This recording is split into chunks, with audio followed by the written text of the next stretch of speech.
here are my note cards for the demonstration speech. Hello, my name is Ashley Arold. I'm here today to give you my demonstration speech on how to create an origami heart. How many of you, when you were younger, would write notes to each other in class and try and pass them along?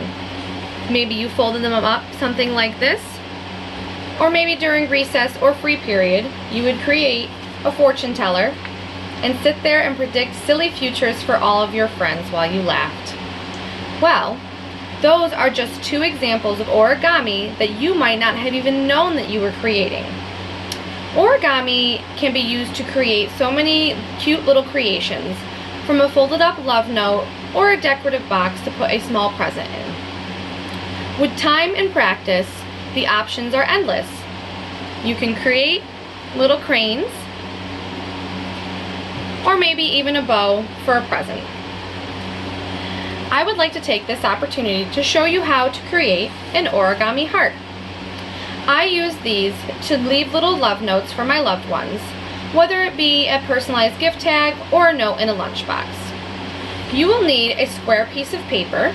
Make sure it's good quality. I like to use a thinner cardstock, and if it's a longer 8.5 by 11, you can trim the end off like I did here. So scissors are also an optional tool. Let's go ahead and get started.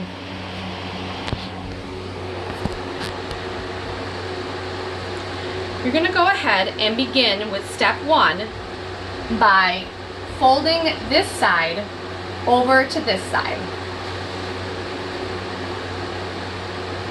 Make sure it lines up evenly, and then go ahead and create a crease.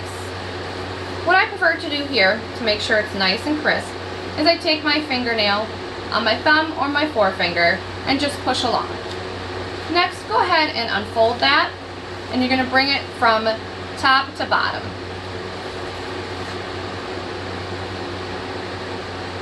So in the middle, you'll have a plus sign for the creases once you're finished. Step 2, you're going to go ahead and unfold this and bring this bottom edge up to the middle here. Make sure it lines up nice and even, and then go ahead and push down to create your crease at the bottom. For step 3, you're going to go ahead and flip this over, and this edge right here, you're going to align with the vertical crease in the center here. So go ahead and do that. Make sure it's nice and even, and then create your crease right here. And once you have that side done, you're going to repeat it on the following side. Make sure they line up nice and even. Create a good crease, and then flip that over.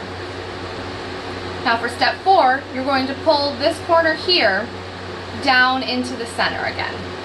Make sure it aligns with that vertical crease in the center, and you're going to repeat this on the other side. Basically making sure that you have a nice mirrored image on both sides. Now for step 5, you're going to take these two corners here and have them come down right into the center. And that's where they'll sit, right here above this edge. And you're going to go ahead and repeat that on the other side. And so far you have it looking like this. For step 6, continuing on, we are going to take this top point here and fold it down to the bottom. Now when you do this part, you're going to see that it's not going to lay completely flat, which is what you want.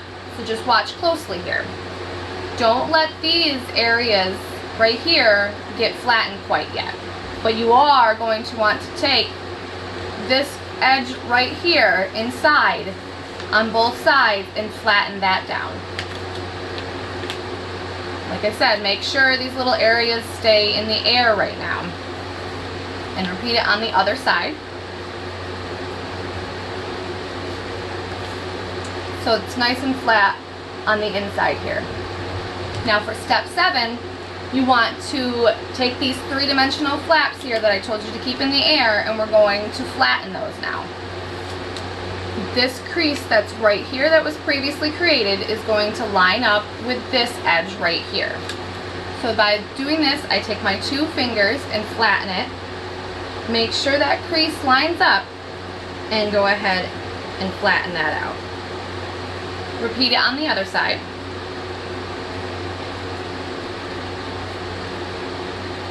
And here, we're going to take this top layer for step 8 and bring it down into this little pocketed area right here. Once you insert it into the pocket, you're going to want to make sure that it lays nice and flat.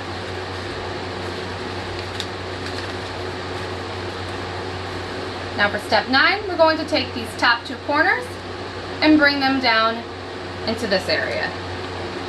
So it lays right here, is going to lay into this corner right here. This is making it look more like a heart. But for step 10, we're going to add a little more dimension and fold these little flaps down so that way they rest right here. See? Now flip it over and voila! You have yourself an origami heart. In conclusion, I have showed you the materials that you will need along with a step-by-step instruction on how to create your very own origami heart. So the next time that you'd like to add a little personalization to your gifts or leave your loved one a little cute note, think of this and try it at home. Thank you so much for watching today, and remember to stay safe and enjoy your summer. Thank you!